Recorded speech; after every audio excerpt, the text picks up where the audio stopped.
We ready? Who ready?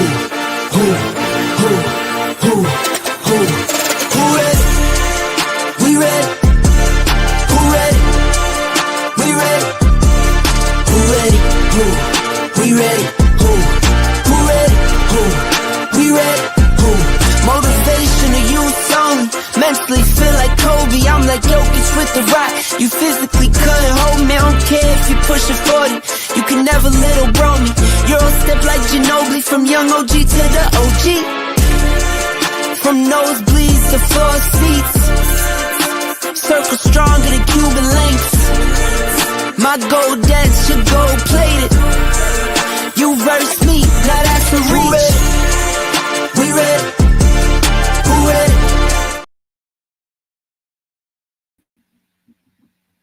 Good evening, everyone. Welcome to another edition of the One-on-One Sports Show here on the Black Man Unfiltered Network. I'm Mr. Bennett. My man Coach is in the back waiting for other guys to show up. But good to have you guys with us tonight on this first Wednesday in December of 2025. So again, lots of things happening. End of the college football season. You got the NFL. A lot of playoff in conference matchups are coming up very soon. And so a lot of things that are going on in the world of sports. We're going to talk about that, talk a little NBA as well tonight. Good to have you guys with us. Just make sure as you come in tonight, make sure you hit the like button. Certainly as you come in, certainly helps the algorithm. Also consider dropping a super chat or a cash app to the Black Man Unfiltered Network. Consider subscribing to the Black Man Unfiltered Network. So we appreciate the support here, and anything that you want to give us personally, our cash apps are scrolling at the bottom of the screen. So, certainly good to be with you guys again on this Wednesday. But I think I see Coach in the back. Coach, are you there, sir? And we'll wait for Coach to unmute himself and get in. But yeah, certainly been looking to get into this. Sorry, we also had to start show a little bit late, had running behind a little bit. So good to be here. But yeah, like I said, I'll wait for the guys to start coming up. But certainly in the meantime, let's get into this thing a little bit. I could certainly give my initial commentary on what's going on. Certainly as we've been starting off week after week, let's start with the NFL. And let's just see the shakeups and just the tight things are tightening as of late. Certainly what seems to be consistent here is New England. They're still doing their thing at the top of the division, but Denver's right in back of them, 9 straight wins for them. Certainly the AFC South is tight, and of course, this seems like the AFC North. I don't know if the winner of that division is going to be over 500. Certainly, Pittsburgh is really struggling, and I've never heard for a long time the fire Mike Tomlin chants I've heard for the last 6-7 years. It's up to 10 now, where you could actually audibly hear it in the stadium. And so, I think that every year you ask the question, will he be back? Quite frankly, I don't know if he'll be back this year. And then quite frankly, I wouldn't mind if you're saying that a change is going to be needed at it. I'm to the point now, whereas I certainly wouldn't mind if Mike Tomlin goes somewhere else. We'll actually talk about that as well. There's a big rumor going around as to where, if he does leave, where he could go for next year. But shout out to our guy Antoine in the building, certainly representing as always. We also got Elliot B, I4T. Also in the building. Appreciate you being here. And yeah, definitely a disappointment against the Bills. It just, just all the way around, which is bad. But we got the coach in the building tonight, sir. How speaking of coaching, how are you doing? How are those 5th and 6th grade girls? Do you have a voice this week? You've been are they gelling into shape here? What's up, brother Benny? Yeah, it's a little strange. Sound a little strange. You feel like you've been not as bad as in the past, but we had a game on Monday. We didn't practice. We didn't have another game from, I think it was Tuesday through Thanksgiving. We had a game on Monday. Of course, they let the girls, other team, just push them around. One girl even quit. Okay. But came back. We practiced. We supposed to have a game yesterday, but we were supposed to practice. We supposed to have a game yesterday, but they canceled it because of the weather. We practiced today. I let them scrimmage. Of course, they look bad today. And we got a game tomorrow away. And when I talk to the girls, when they in a group, and they all still getting nervous. They just don't have that. I don't know. It's something when you play sports, and I'm sure, Dante, you can understand what I'm saying. When you play sports and you look across from that other person, you just want to compete and not let them push you around. My girls let the other teams push them around. You can't coach that. You can't coach that in a player. Hey, get mad at some point and be strong back. So one girl quit, and it's they at the height of that first trial and error of puberty. It's the first step, and they show it all 15 every day. Wow. So I heard that. Dante, how you doing? How you feeling? Missed you last week, but how you doing? Man, I'm doing good, man. Just doing good. It's end of the year here, got here, and just, man, loving like everything is going on with sports. It's like I will say my only objection is some of the things, the calendar. I know we'll get into that with college football. It's too much. They gotta change it. Mm. Awesome. Definitely we'll get into that as well. But yeah, let's bring back up the week 13 summary. I kind of started out. So again, it's topsy-turvy, certainly in the AFC North, and now the AFC South, which was seemed like it was a runaway a couple weeks ago for the certainly for the Colts, but certainly with the injuries to the quarterback now, very tightening. Houston is certainly making a stand. Their defense is standing up. So you have a very competitive AFC South that certainly, Dante, you can talk about. And like I said, as far as the North, like I said, I've never seen it. It's always competitive, but I've never heard the fire Mike Tomlin chants as audible as you could hear in that game. It was as bad as it got, and I'm to the point now where if he leaves, I'll be disappointed. I don't think I would be sad at this point unless they put together some kind of run. But we saw this last year. They were started out 4-1. They've lost 5 of the last. They're like 2-5 in their last 7 games. We saw this kind of slide last year. You see, have injuries at the quarterback position, and so there's just a lot of things that they are going to have to overcome if they want to make a playoff run. But it seems like they're going in the backwards direction. Baltimore certainly had to slip up. Dante and Shawnee's favorite player, Lamar Jackson, didn't look too good in that game. But certainly, and I was really happy because my Thanksgiving picks, I went 3-1 in my Thanksgiving picks. The only one that, even with the loss, I was happy because Kansas City lost. So I figured, well, that would certainly help the Steelers, especially when it comes down to wild card seedings. But I didn't. But obviously, the Steelers once again couldn't capitalize on the opportunity that Kansas City and Baltimore gave them. So really, it's kind of going downhill for Steelers, and it wouldn't surprise me at all if Tomlin's gone at the end of the season. Over on the NFC side, again, certainly I'm the biggest shock. The Bears. Shout out to Hank, who hates on Caleb Williams, but his Bears are number 1 seed in the NFC. Big loss by the Rams.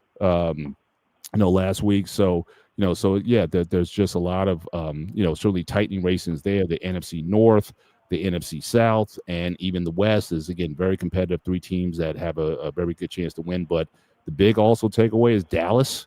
They're in the mix as well. So again, everybody was looking to write those guys off, but don't count them out. They have a very prolific offense, and as long as those guys can stay healthy, they're going to be heard for them. So that's kind of like my big. That's my big, kind of big board summary. We'll, dive into a couple of these games. But, Coach, your thoughts on, I guess, the picks from last week as well as your Thanksgiving picks. What were your thoughts on what we're seeing this week? Man, I ain't gonna lie. I don't even know who I picked, man. But I'll just speak it. Listen, man, think this is the type of football y'all want to see? Tight all the way to the end. Pittsburgh is still in it. It's still a lot of football. Now, I will say with the quarterback, his age is showing. Rodgers' age is showing, so they better draft the quarterback first round. If they would have drafted my boy Shador, we wouldn't be having these problems. But anyway, I digress from that. Everything else is tight except New England. They on the roll. Nobody can afford to lose a game at this point. The teams that lose more than 2 games in the AFC, they might not make it. Everybody has to step it up. And but because the NFC West, that's them top three is still tight. The Denver, I can see them in New England fighting for the number one seed, but everybody else, it's a must win.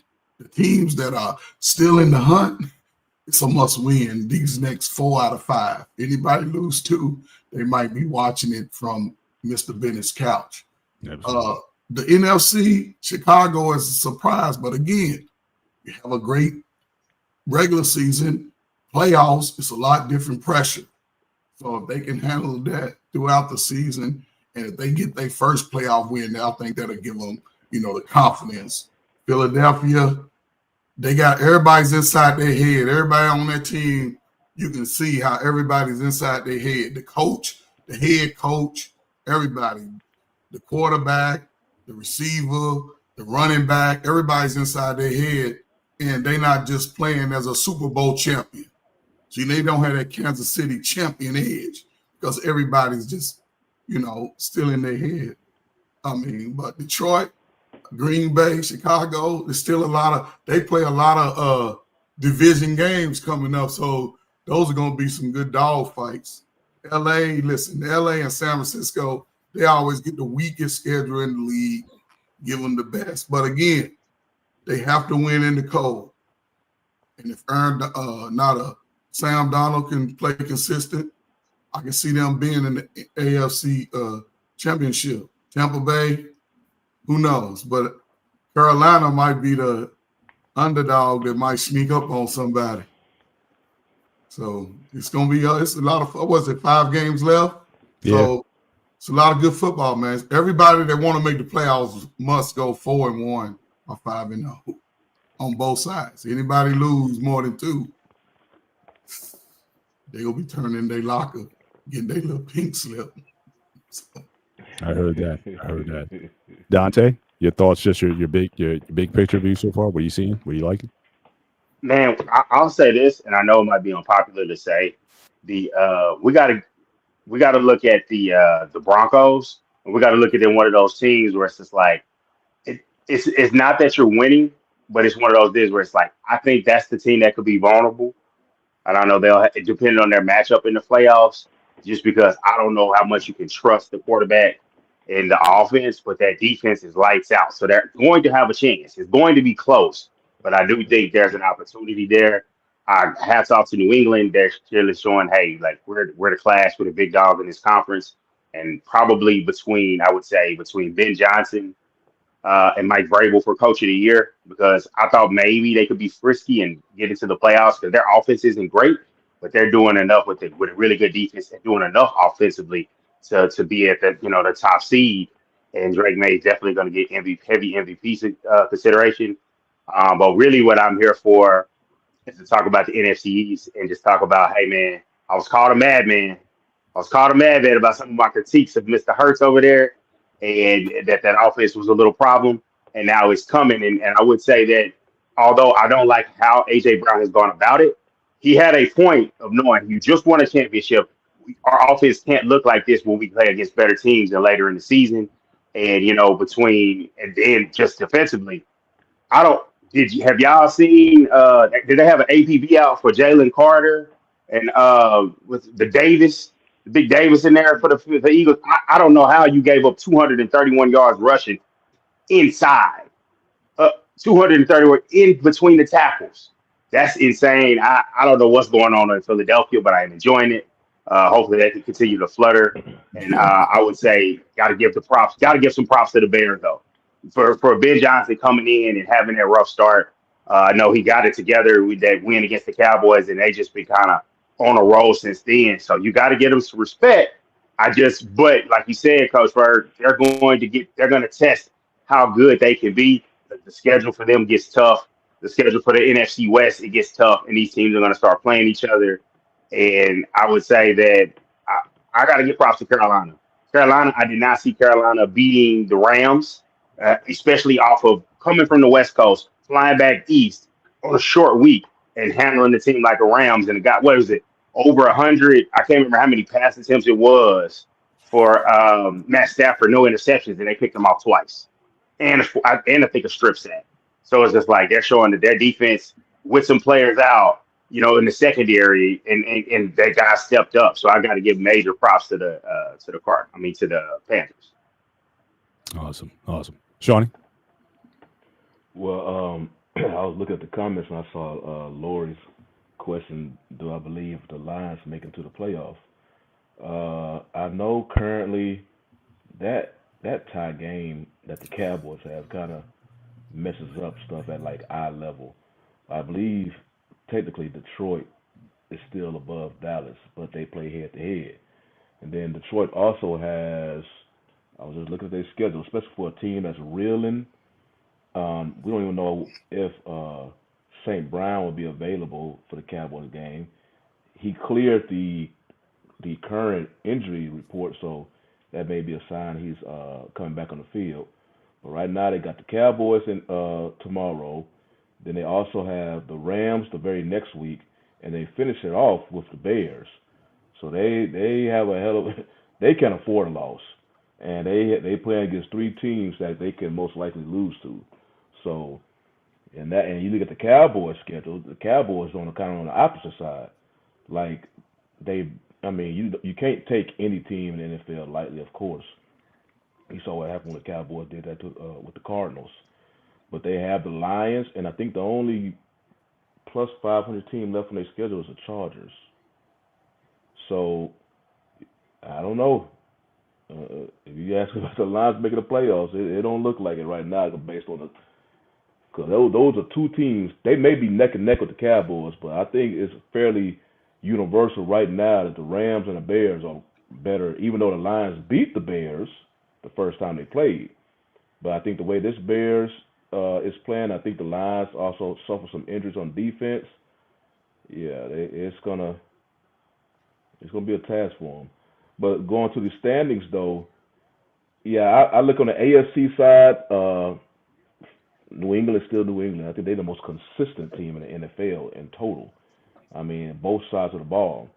They show up on all three phases: offense, defense, and special teams. You saw the kick return when they had this past Monday.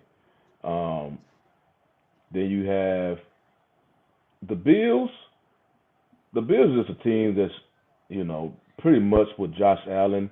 Yeah, they may not be leading or may not even win the AFC East, but with Josh Allen, he's a quarterback. You just wait till the postseason. He's basically now reached the point of his career. We're just going to judge you when the postseason get here. So as long as they get their foot in the door, when the postseason happens, it's 0-0. They can go to New England. It can be cold, but they used to playing in the cold weather too. So then you have Baltimore. Well, I was watching Lamar Jackson does not look. He looked 3 steps slower, and that's the thing I was worried about with his hamstring. I'm like, okay, you put him in, but that hamstring, especially for a quarterback with him, his legs are so elite. I'm seeing him getting sacks in the pocket. Well, normally, as soon as it breaks down like that, he's gone. But he can't get away from. He just can't get away. And that made me think, okay, maybe his hamstrings is too tight, so you may need to take him out of there. Because if it gets worse, you probably be looking at a bigger hole. Johnny, I beg to differ. It ain't Lamar Jackson's hamstring. And what is it? What you got? He's not reading the defense. Yeah, he's not reading the defense. He's not even trying to even see a receiver open. Because he has enough speed, enough agility to sort of just move out the way, but he's just standing there. And that's the thing. That's not his hamstring. I'm telling you, he's just not on the ball. I'm telling you, because he's just not on the ball. Watching him in games past, he don't have no velocity on it. It's all off. It's not even in the area of the receiver. He just looks off. He looks off. It's just normally. But I think that's a lot of things, though. Because, like you said, what do you always say, Coach Bird? What do you say, Shawnee? Run the ball. They're not getting the ball. Like I was listening to the broadcast of that game, and I was listening to them say, Derrick Henry got like 10 carries. And I was just Yeah, like, I was like, huh? the thing is, he had a big run for a touchdown, like a 32-yard run for a touchdown early in the game. Yeah. first half. So they didn't keep feeding him. And what you also saw, I thought, with Baltimore, and this has been consistent throughout. I mean, I think that as much flack as Tomlin gets, which is at this point I think is well deserved, I think Baltimore too many times in big moments have been undisciplined. Yes. And I don't know if that's the coaching staff, whatever, but you saw it. Zay Flowers, you saw again in this game. You know, the penalties, the turnovers, late being careless with the ball. It's just like they sometimes at the biggest spots they find ways to lose, whether it be Lamar not playing well, or offensively they're not doing what they're supposed to do, or Derrick Henry has a turnover at the wrong time. So it just seems like just overall, like I think the whole team that there's just certain things that are missing across the board. And in the big moment, and obviously, that defense couldn't stop. You got Joe Burrow coming back from injury, and he looked like Pro Bowl Joe Burrow, like as if nothing dropped off. So the defense isn't as good as we're used to seeing in the past when you had those, when they were elite defense. So you're not seeing that either. You have to remember the team. Remember, this is the Ravens. They, pretty much since Lamar Jackson been there, they've owned the AFC North. Now they find themselves in a position especially when Lamar missed the 3 games, they was out of it. Apparently, they was on a path of being out of it. But since the teams above them didn't really take care of business like they were supposed to, they find themselves back in it. And they was trying to make a run, and then next thing you know, they lose against a team who many looked at even lower than them was the Bengals. So, are they front runners? They could be, but they, usually they just handled business. You always looked at straight to the playoffs when it came to the Ravens. Everybody, many people, picking them to be somewhere in the Super Bowl picture or in the championship picture. Because everybody just give the benefit of the doubt with Lamar Jackson that one year it's just going to click for him and that team. But now they had themselves against the wall, and they was trying to come out. They was fighting their way back, but then just losing. And the way that game went, you hear it all the time, man. You hear about the Bengals defense, and I think that was Joe Burrow's first game back. Yeah, and he looked like he didn't miss a beat. You know what I mean? But they played right into Cincinnati's hands. They didn't run the ball. You got a running back that can get 40, 45 yards in the first quarter, scoring touchdowns. Man, you got to run the ball. Lamar Jackson's clearly ailing, right? Why would you continuously try to drop him back and throw those little dumb dropbacks he do, knowing that he can't get out of there? Run the ball, set the play action up. That's simple football. You playing against a defense that was already down. They lost 2 touchdowns off of undisciplined plays. You're right. Pass interference, offensive pass interference call on Flowers. The ball getting stripped. That's because they're going out to the club. Gets to the line. So that's 2 TDs right there. Like I said, I think they got problems across the board that, again, and I'm not complaining. Keep having problems, okay?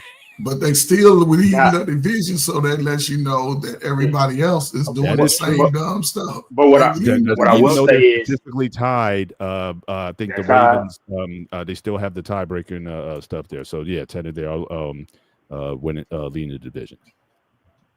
I think you got to look at it too. One thing I mentioned earlier, when it looked like it was kind of like before they made a resurgence, it looked like it might be time to move on from Harbaugh. When you have a team.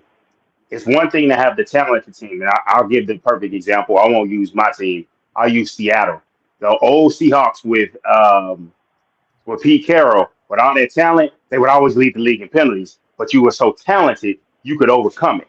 And the Ravens have kind of followed suit because a lot of their defensive culture and their history is, hey, they can get it back. They got this great defense. They can grab a little bit on the outside. They kind of get away with things. Well, when the talent isn't there, like they're missing out one of their interior guys, Justin Madubuike. It's hurting their defense a lot. The corners, they're kind of breaking them in and getting things going, and things just aren't meshing when those penalties and things happen. But it's a culture of you doing that. Who built that culture to let them do that? So, and I do see Ravens fans kind of looking at it and thinking like, hey, it's time to move on. And just like you mentioned about Tomlin, it may be time for those teams Not that they're bad coaches. They just that message may have grown stale, Yeah, I and think so. what you're Yeah, doing it your way. It may be time for both of them to move on yeah, because for sure. that's the only thing else that can change. Your because next year maybe you get rid of Henry and go with a younger back. Maybe you go with some other defenders with in the draft to build your defense back or get your offensive line improved. I heard Raven fans complain about that, but other than But that, only other thing you can change the coach. You're not changing a $100 million quarterback. it just comes down to drafting real quick. What was I going to say? Now, Mr. Bennett, the Steelers picked somebody up. Who did they pick up? Oh, I'll get to Adam Thielen. I'll get to that okay, in the slides coming up. So Okay. let's dive in a little bit. So again, as much as I hate to talk about it, as you saw the banner slide tonight. Well, first of all, just to kind of get an idea of the seeding. So again, the clearly the Patriots and the Bears have the number one seeds right now. You got the playoff matchups. If it was to start today, excellent. I mean, San Francisco and LA, that would be great. A lot of the playoff matchups are looking very good right now. But certainly the Bears and the Patriots, they have destiny in their own hands when it comes to that. But again, Denver is right there. But let's get into your Cowboys here. Just as a side note, they have beaten the Super Bowl participants from last year. Okay, so again, that's quite a feat. Again, we were writing these guys off a couple weeks ago, but the offense, again, when it's clicking, they're kind of hard to beat. So, and they're only a game and a half back from the Eagles. So, honest assessment. I know we got the ultimate Cowboys cheerleaders on the show tonight. But I'm just saying, what chance do you give? Can if the Eagles continue to have their offensive woes, and even then, it's interesting, back-to-back weeks with A.J. Brown getting over 100 yards receiving, and they're still not playing well. So I don't know if that was necessarily the issue. Saquon isn't getting off on the no diddy. That he's not running the ball like he needs to. So can the Cowboys, do they have a legit shot of taking the East? I hate to say it, but they are a live dog, and just seeing them offense, I mean, the biggest mistake and success is George Pickens. Steelers never should have let him go. Him and Metcalf would have been an awesome pair, even with an aged Aaron Rodgers, but he seems like a glove fit in Dallas. And they're making things happen. So I'll start with Shawnee on this one. What is your prospects? Do you think that they have a legitimate shot, and are you picking them to win the East? Are you willing to man up right now and pick the Cowboys to win the NFC right now? Right now, because of the current seasons, would you say they a game and a half? Game and a half out. So if you look at the go back and look at the standings again. Yeah. Again, is that 8-4, 6-5-1? Yeah, it's about a game and a half. So I think they have a chance to win the division, mainly because Philly should win the division. I say that, but they such a powder keg right now, man. They just have too much going on. I mean, I still believe right now, currently, Philly is the more talented team because for both sides of the ball, but they just have too much going on. And right now, this reminded me of the season 2 seasons ago. And starting to see, I guess last year was a fluke with them because Saquon went off. But remember, two years ago, they started off, 10-1? And then lost like the last 5 games of the season. Then they got embarrassed by Tampa Bay in the playoffs. This is starting to remind me of that.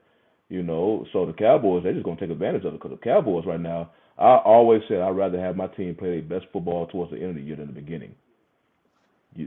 So what the Cowboys are showing me that they have addressed somewhat as much as they can, and as far as the personnel on the field and just their strategy and whatnot, because their defense was getting blown up early in the season, and then the big move for Quentin Williams and Logan Wilson, and then also Overshawn coming back off the injury.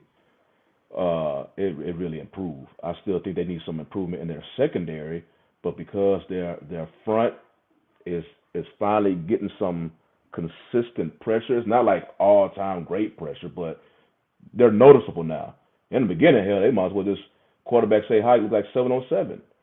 But now they are actually getting pressure. They were getting pressure on Mahomes, and I believe the game with the Chiefs was as close as it was because Mahomes was Mahomes.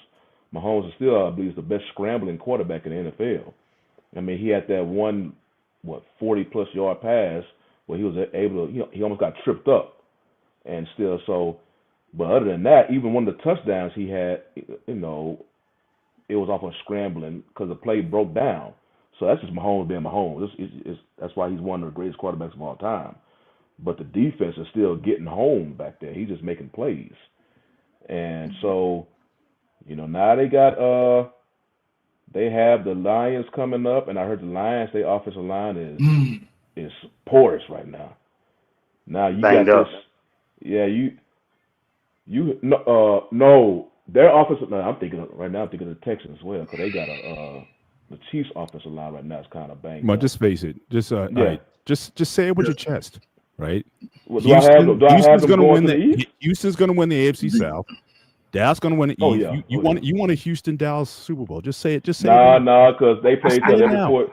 I would not mind because that'd be the ultimate. Just say you want it, man. That'd be the ultimate pinnacle. I would not mind. Of course, I would like that because that means everybody else is at home watching us. But they play each other once every 4 years, and I just basically just sit there and watch. I usually go for the team who has the better season, so it can kind of propel their season forward. But hell, they both get to the playoffs, then I'm a happy man. I'm sitting there. So you gonna have your jersey with the Texans on the front and the Cowboys on the back? No, I don't be going that far. Shawnee, I got hats. If we get a Texans Cowboys Super Bowl, I don't want to hear from none of y'all. Open up your piggy banks. You and Dante, you guys are going to that Super Bowl. I don't care if that ticket's $10,000. You guys are going. I don't want to hear nothing from you if that doesn't. We gotta go. We gotta make it happen. We gotta make it happen. Want a GoFundMe campaign? You guys are gotta make it happen. But I'm more. The Texans defense is the truth. It's just that offense. So you're going to have the Houston defense against the Dallas offense. I mean, now that happens.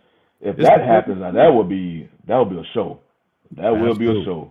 That would be a show. But going back to this one, I think Dallas can come back and win this division mainly because of the turmoil that's going on with the Eagles. You're right, and it ain't happening.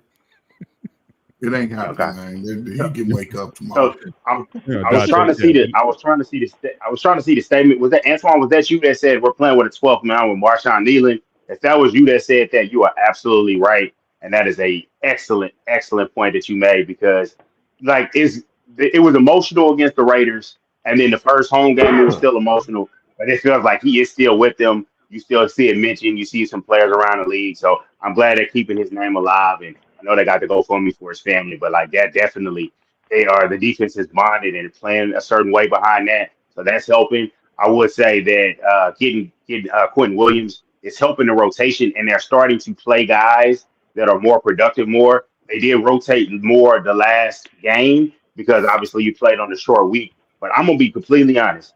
When we made Quentin Williams, I said it on the show. I don't think we could make the playoffs. I didn't think it was going to happen because I didn't think this pivotal 3-game stretch where they have a chance of sweeping, I did not think they were good enough to sweep it at that time. But once they came back from Philly against Philly, which is always great, and then they beat the Chiefs, and I felt like, hey, that solidified it. You beat the 2 Super Bowl participants from the previous season. I do think they're going to come back and win, especially once I saw the Bears beat the Eagles. Now the Eagles only played the Chargers and the Bills are the only teams that are playoff worthy. Playoff eligible as of right now that could in contention, and the rest of the schedule I think they play Washington twice. I would love for Jaden Daniels to come back healthy like Joe Burrow came back and spoil something for Philly to give them some momentum going into next year. But I do think they're going to win the division. I think it's simply off of the momentum that they're coming with, and they're getting some breaks. Shawnee mentioned it. I'll be upfront with it. Panay Sewell's not playing at his all-pro level. The offensive line, the guard that came in because the old guard moved to center because of the retirement of Glasnow, I think it was. Yeah, and then so what ended up happening is their line is not playing as good as it is. The left tackle Decker, he's not what he used to be. He's getting long in the tooth. He's in the 2016 draft, so they're coming out, and then they're doing just like the Cowboys for you. when you get to that third game, like I do think that they do them a big disservice when you get the Thanksgiving teams and you put them on that next game, but you want to get their Thursday game out the way. When you play those 3 games in that short span, it gets to you, and now their injuries are catching up. I know St. Brown, if he does play, he will be hobbled. So they have a lot against them, but they still are going to come out and play that game. I would say I'm definitely picking the Cowboys to win this one for the simple fact is I am too. the people that were on the staff that remembered how the Lions embarrassed us. They lost us at 23 about the controversial. He didn't report as eligible. They laid it on so thick in that game. And I find it funny that now when you really need this win and all that trickery and shit that you did, it's coming back. And out. My thing is, I want them to put it on. If it's late, I want Dak still throwing the Lamb and throwing the Pickens. And, they got small corners. Terrion Arnold, their corner is out. This all-pro safety, Kerry Joseph, he's out. So I think they need to go after him and handle business because I don't think they can handle the receiving core that we have. And I think after this game, especially with a potentially compromised Justin Herbert, who did break his hand, he may or may not play the rest of this, in the next 2 games. I think the Cowboys have to take advantage of that. And then obviously getting this win and then the 10 days of rest, I think they're going to go out and they're going to win out the rest of the games. I think they could win the division. I think they're going to win the division, but if they don't, I think the NFC North and the NFC West are going to cannibalize each other, and they'll be able to slip in and get a spot. Gotcha. Shout out to Alexis from Texas, who was actually at the game. She's a big Kansas City fan, so sorry that KC couldn't pull it off. But hoping you enjoyed the experience at the stadium. Alexis, I love you. I hope you enjoyed the statements. I'm not sorry. I love it when opposing teams come to the stadium and they catch an L. I love it that you went to you got your tickets, you had a great time, but you went home with an L. Hope you had a Cowboy Rita. But hey, I got to put it in your face. No, she got some beautiful. I gotta say it with my chest, but I love the fact that you went and supported your team because you always support them. And you love the Chiefs, and you talk some good ball. So I appreciate you. I appreciate you. I had to joke with you though. Now you see, black man's trolling. Dak's the Hall of Fame quarterback. They're winning the rules. Shout out to BMU. Shout out to BMU. He's on the troll. Listen, hold on, man. Hold on. Stop. Listen, I'll say this with the Dallas Cowboys, right? It is. It's decimated by injury. Having, it's unfortunate about the player, but something like that will rally a team, right? Because at first Dallas looked out of whack. They didn't have a direction. Since that incident, they've been going in the same direction, and the players are playing. They're looking like one unit now. And as long as they have a balanced attack with a good running back, and the receivers, CD's coming back off an injury, Pickens, he's an all-pro, and the fact that Pittsburgh wouldn't give him that niche. I can, but something like this is probably what Dallas needed. Dallas, you know what I'm saying? They're still relevant, but they still have to hope Philly lose a game because Philadelphia has not played their best football. And in these next couple of weeks, they could get on a roll and say Quan can rush for 700-800 yards in these next 5 games. So it's still wide open. Nothing is solidified. You're going to have to win at least 4 of these next 5 to really be considered a contender because you may not even make the playoffs with a 10-7 record might not get you in this year. So it's going to be interesting.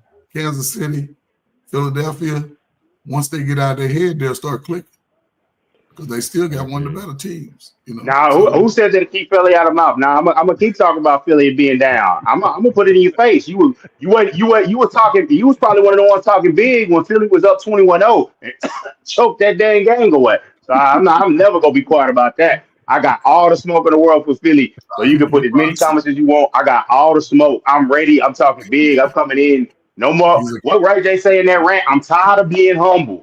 I'm coming at you, Philly fans. I'm coming at you. You got Cowboy fans. So you guys think I'm coming at you. I think I'm tough on the Ravens. Look, see when that Cowboy danger gets up against the Eagles, man, then all stuff comes out. So I'm not the only one. Yeah, I say this real quick. Yeah, hold on, y'all go ahead. Who was that put the record that put Dak's playoff record in there? I'm not running from that. My thing is I'm not the super homer fan that says this and that. I won't even get into the circumstances of the losses. I'll just say he has to do when it comes, I put him and Lamar Jackson in this. I'm sorry, I put Lamar Jackson, Josh Allen, Dak Prescott in the same boat, and the two of those guys have MVPs, so their expectations should be a level higher. But Dak is the quarterback of the Cowboys, highest paid, all that. All three of those guys have to play their best football when it comes to when the calendar turns to January, and until they do, then they're not going to get as much as the respect, accolades as some of other quarterbacks like a Jalen Hurts, who has played his best football when it comes to January at times. So I was like, I will give him that all the credit in the world for that, but he has to do that better. Well, the only thing is, can Philadelphia get back to the playoffs with the way that they're playing? And that's the question mark. Maybe. We got a very live and active chat tonight. We got so many guys in Joe Wallace 2225 in the house again. Fly Eagles fly. Yeah, man. A nice little banter going on. We appreciate it. Just make sure as you guys come in tonight, we got over 50 viewers while watching this tonight. So again, we really appreciate the love you guys are showing us tonight. Make sure you hit the like button as you come in. Consider subscribing to the Black Man Unfiltered Network. Drop a Cash App, a Super Chat, either to the network or you see our personal Cash App scrolling at the bottom of the screen. We really appreciate you guys being here tonight and just keeping this very active and live chat here this evening. So if I just have it on the record, so Dante, you're putting on record right now, Cowboys winning the East. Winning the East. I think they win the East. Man, that's what we like to hear, man. None of this runaway, none of this. You're not giving yourself an out here, So we appreciate that. But we got fans, we got Rams fans in here, 49ers fans in here. So again, this is going to be a very fun. This is why, to a large extent, I enjoy the NFL even more so than college, because again, especially when you have the scenario where there's so many teams competing, have a legit chance to win on any given Sunday. I know the college game is trying to kind of get there with the 12 teams and whatnot, but certainly this is a very exciting season of football to be in. I only want to highlight one more game, and that's obviously clearly with Denver. Again, Denver's winning ugly, but they're winning. Ugly. I don't know if New England. I know we beat them this past year. I don't know if they are with the new head coach. I mean, obviously we got a Super Bowl winning coach on that side, and he's just got these guys. Doesn't matter how far they're behind, they come back and put it in. Denver to me just seems like they're just one of those teams of destiny this year. I don't know if it is them in New England, let's say if they get to the AFC championship game or whatever, I don't know if New England can pull it out. But what do you guys think of Denver? Do they have a legit shot to go to the Super Bowl? Can they overcome the Patriots? And what's your thought overall? But this team here, it just seems like they own something right here. Ugly as they will, but they're winning. They're getting the W's nonetheless. They playing for their coach. They're playing for their coach. Sean Payton, you know what I'm saying? I ain't gonna say I necessarily like him or dislike him as a coach, but he has a way of getting his players to play for him. And they're playing ugly, close games and they're winning. It says a lot. A lot of teams crumble. They're playing those and they look ugly. They're not fancy when they come from behind wins. And when you gain that experience with a young team, it's unparable once the playoffs can hit. Now granted, again, playoffs is a different type of pressure because we're looking at all first and second, mostly second year quarterbacks really starting to lead the division and be on their teams when the years before they wasn't really that good. So those teams are sort of flip-flop with young quarterbacks. So it's still early, man. I think they go to at least a division round. I ain't gonna say they're gonna win the AFC, but division round playoff, which is a good accomplishment for their team being so young. So, do you guys think if it's not Denver or the Patriots, who do you think has a legit chance of getting out of the AFC? Would you put it on Houston with their defense? Would you put it on, well, actually, that's the only Bills. They're too up and down for me. I know they, certainly they look pretty good. I mean, my team's falling apart. But I don't see the Ravens being an impact. So really, I mean, if it's not those two, who do you like? Who's your sleeper? I guess coming out of the North. I mean, out of the AFC. It could be the Bills. So. I don't trust. I put it like this: Bills. when it comes to the plus, I believe the Broncos and the Patriots will just feel good stories in the regular season. Yeah. When it comes to playoffs, generally the team with the better quarterback generally is the one that's going to win. And I believe, for the most part, it was always about Lamar, Mahomes, and um, and Joe Burrow, and then Josh Allen. Well, really, only one of the four really has a chance of really making the playoff. Mahomes still has a chance, but it's slim. And we already finished talking about the Ravens and the Bengals. Bengals basically out of it. I think they're technically still in. Everybody got to go on a losing streak for them to get in. But the Bills, the only one that has a legit playoff squad, and you know the regular season has all of its challenges, especially since they added one more game. You look at how the Broncos won some games. Yeah, they squeezed some out. Some of the teams they had didn't have good quarterback play. But when you go against a team, especially if they happen to play against the Bills, Josh Allen is a vet. He is experienced in the big games. One thing we pretty much know in the playoffs, Josh Allen normally delivers. It's his team that another play will cost them the victory. Um, but so I'm gonna give the Bills, the hands up per se. I guess if you're talking about between the Patriots and the Broncos. Now the Pats will be playing the Bills this week, so you can kind of get a taste, see how it's going to be. It's hard to beat a team twice, so it's Bills have a good chance of being competitive in that game. But I just think the Broncos and the Patriots right now just feel good regular season stories because Texans, they offense is too inconsistent. If the Texans offense what it was in Stroud's rookie season compared to this defense, I say the Texans probably look like the best team in the NFL with that defense, but that offense is just the complete opposite, and we just don't know how they're going to show up. They hung in there they basically hung in there with every team they played this year, including the Broncos. And I specifically remember that when they got in the red zone, Stroud didn't come up with a touchdown, and that cost them that game.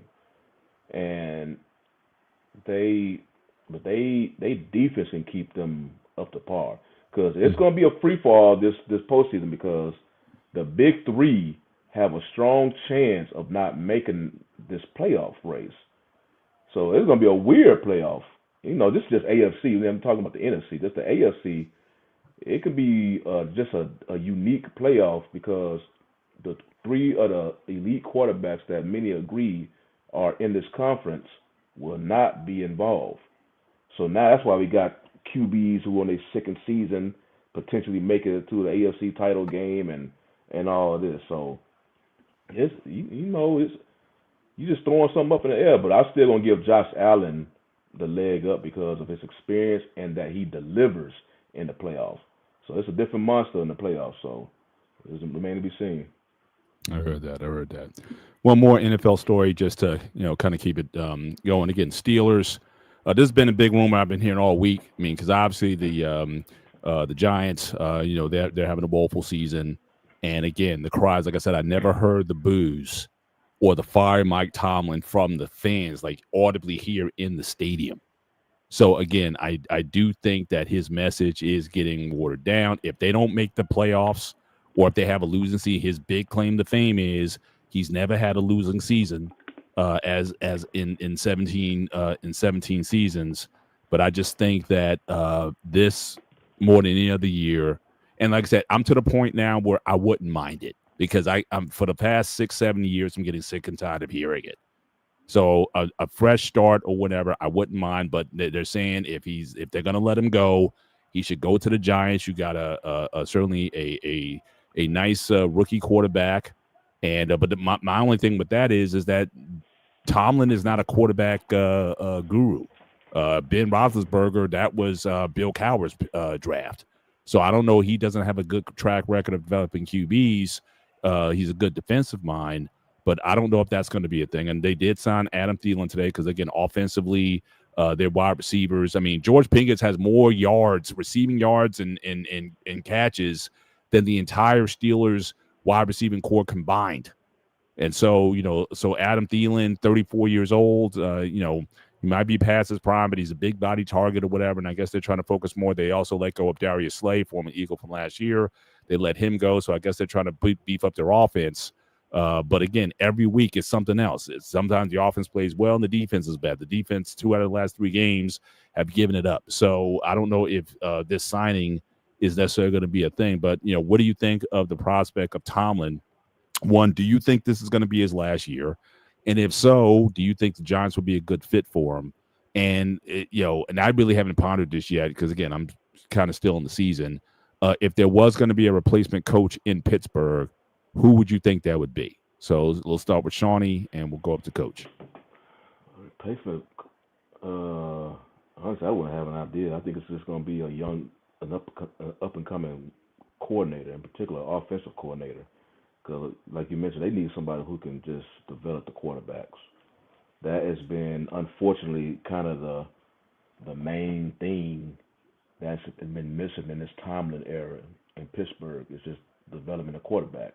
Ever since Roethlisberger left, a quarterback has just been subpar. And I remember I definitely didn't understand in this past draft when everybody knew that the quarterback position was a desperate need for them, but they wanted to pad. They had an opportunity to get the higher named quarterbacks in the draft, and they could have still signed Rodgers and just let the young QB be in the wings. Hey, Rodgers, you a bridge quarterback until we got a young QB get some experience, and then they could have moved forward. But now they put themselves in no man land. Rodgers thing, it's just I don't know if they're thinking about bringing him back next year because they don't have a choice. Well, no, I mean they clearly thought this was going to be a rental. So and that's the thing with Steelers fans. He was going to be a bridge quarterback. They were going to stack. They got all these compensatory draft picks for next year. They were going to move up in the draft and get there were like 6 prospects that everybody had their eye on for next year's draft. They were going to get Aaron Rodgers was not supposed to be necessarily a solution per se. And even Will Howard, again, even though he's a national championship winner, no one really put a lot of faith in him as well. So again, it's weird. Like everybody goes in thinking this is a transitional year, but then when they play like a transitional team, then everyone's like fire Mike Tomlin. But again, I think that the fan base is getting fed up with the mediocrity, as they call it, even though you got teams that are constantly in the cellar. Steelers are always relevant, at least in the regular season.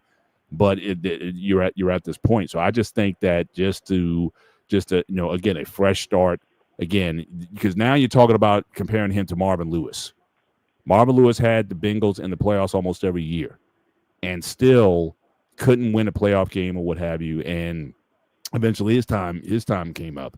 I think certainly, like I said, I wouldn't mind a change at this point, and I don't think he's going to be on the bench too long. And I think certainly the Giants, if they decide to go for him again, and as Antoine said, it would be the first, hard to believe, but the first black coach in their history if he were to go there. But Dante, your thoughts on the Steelers situation and the prospects of him going to the Giants, because he'll be going to your division. So what's your thoughts on both of those prospects?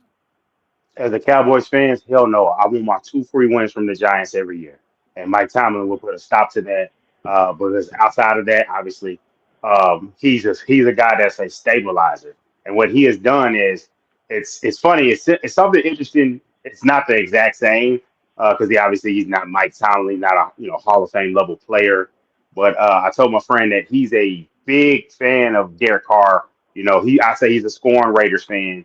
And he says that, oh, man, look at the Saints now. They're doing so bad. And I told him, hey, man, he is holding the level of play up by Derek Carr being there, by having them win enough games, not to make the playoffs, but also not to have a good pick. So you rip that Band-Aid off, and then they fall to the bottom.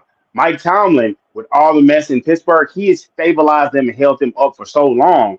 If they remove him, especially with no quarterback, then even if you don't get him this year, and they would have let him go, they're going to get that pick next year because you're going to get a new coach into a level like the Steelers. The pressure that the fans and the media is going to expect, and that's a tough job. That's a tough job to have, and so they would miss him like so bad. They would miss him like they missed Pickens.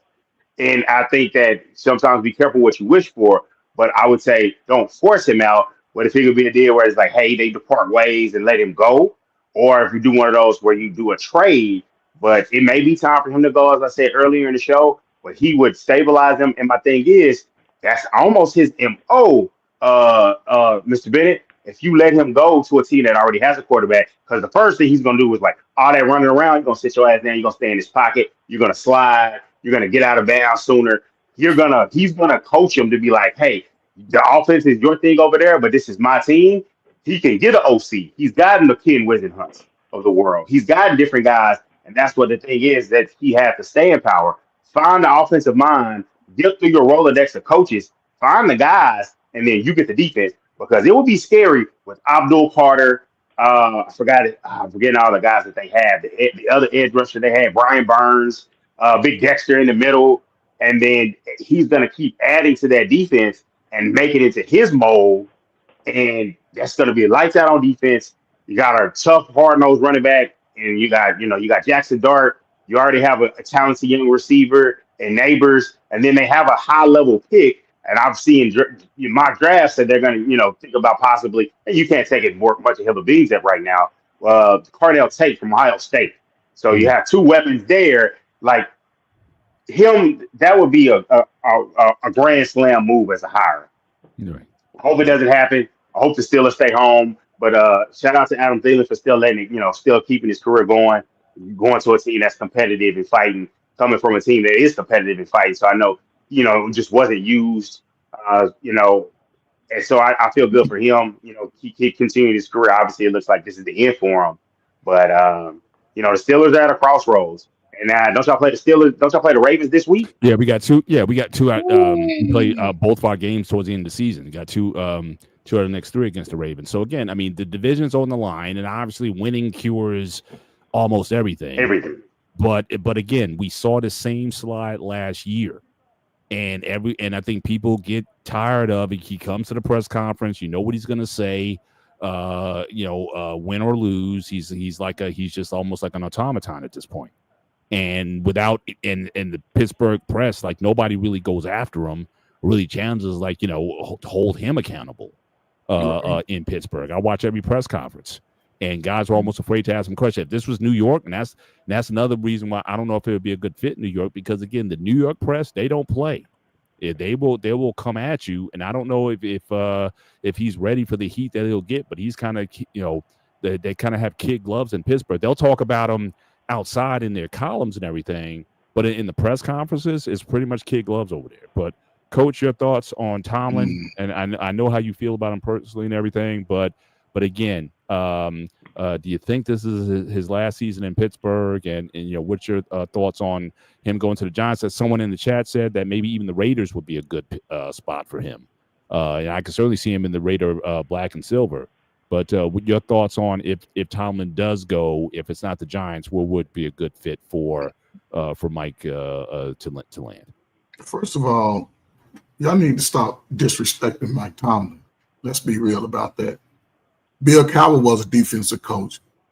And Ben Roethlisberger, I don't know if y'all watched him in college at Miami of Ohio.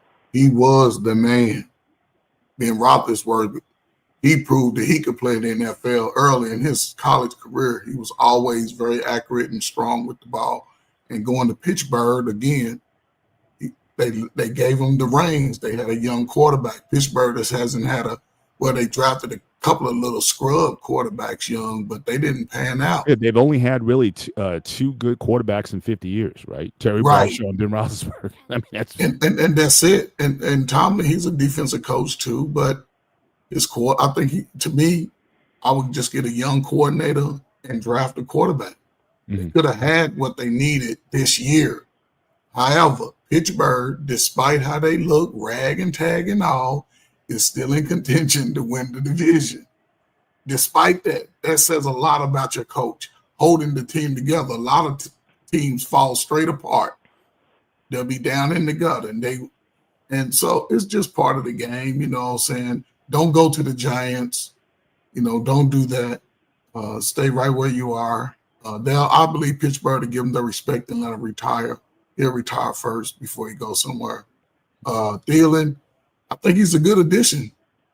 I think he's a good addition to what they need. They need a spark somewhere because everybody looks confused. And again, Rodgers, his age is shown this year. And they just need a young quarterback. They should go get Shedeur Sanders, man. He ain't gonna need all that. He ain't gonna need all that. He gonna be ready to play. Draft. I'll say this and I shut up. They need to get younger on defense, get younger, and get younger on the offensive line, and draft receivers. They got offensive line is very young. They're one of the youngest in the NFL right now. And on defense, they drafted 2 guys on the line. Unfortunately, Derek Harmon, who's the number 1 draft pick, very good, but he's been hurt the last 2 games. He won't play in this game coming up. So, again, I think they've addressed some of the issues. But, again, the quarterback situation, again, they've had 2, I would say, great quarterbacks in 50 years. So, again, Mike Tomczak, Cordell Stewart, Bubby Brister, all these guys, again, not shout out to Slash, man. I saw a clip roll up across my timeline the other day, and guys like that, I think about how would they do in this era. I think about that, and I was like, man, he was such a great athlete. He was special. But Mr. Ben, let me ask you this: when was the last time the Steelers won a playoff game? 2016. So, and how much of a playoff appearance they went to since this playoff appearances? Oh, probably. They've only missed the playoffs, I think, once or twice in that period. So if that was any other coach in the NFL, they kept making the playoffs, but they did not win for nearly a decade, wouldn't people believe, okay, it's not like they're a bad coach, but to me, that's a clear sign, okay, maybe your voice is just, we need a new voice in the locker room. That's the point. That's why I brought up Marvin Lewis, because Marvin Lewis had that team competitive every year. They made the playoffs almost every year. But it got to a point where they need a new voice. They get the coach in, they go to the Super Bowl a couple years later. So again, sometimes, it's not to say that they don't have the talent to win, but certainly, I think, Tomlin and Harbaugh. I think for both of these guys, I think the time is running out on both of these guys. And so again, it's not any disrespect to Tomlin, but again, I think a new voice that could be there. Now, if he does stay with the, and again, I got a question, because again, as everyone's saying, he's a great defensive coordinator, but again, we saw for the last few seasons, even going back to 2017, they were the favorites to go to the Super Bowl in 2017. They lost in the opening round, the division round against Jacksonville. Jacksonville put 52 on them. So how is it you got a great defense in the playoffs, you give up 52 in that game? So there have been lapses throughout that even puts his defensive bona fides in the question. And the time when they were good, they had that they had a Hall of Fame coordinator who's in a Hall of Fame right now. There, his picks at these positions at OC and DC since then have been head scratchers, and he's putting guys in there who don't have a Terrell Austin. If he really wanted to go and get like a bona fide guy at either at OC or DC. And let these guys have the reins, but some of these guys, it's like you got to be the leading voice on the team. It's like Buddy Ryan and Mike Ditka. They got along for 1 year, and then it was over. I mean, if they would have stayed together, the Bears might have went to another Super Bowl, but they couldn't live together. So sometimes I think the Eagles or some of these coaches, sometimes it's like, will you let the guy be the star? But some of his picks at these positions. And I appreciate that he gives guys an opportunity, but Tomlin's not picking the team. He's not picking the he's picking his coordinators. The worst thing he did was he should have let Flores be the DC. If Brian Flores was still with the Steelers, you would be saying, that would have been the move to make. But he can.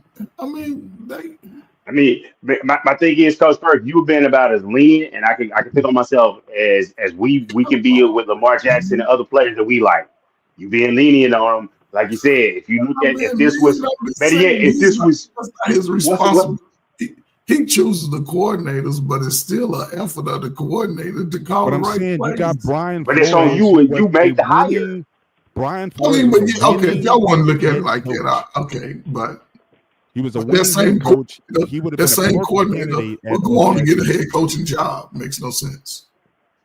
Look, I'm saying Not the way they're looking. I gotta be fair. Like I said, I I'm love just Tomlin, saying. but I gotta be fair. His OC He's the and head DC coach. picks over the last few And years I have hate been that. very Yeah. suspect, especially when you had a guy who's a great DC in your building and you let him go.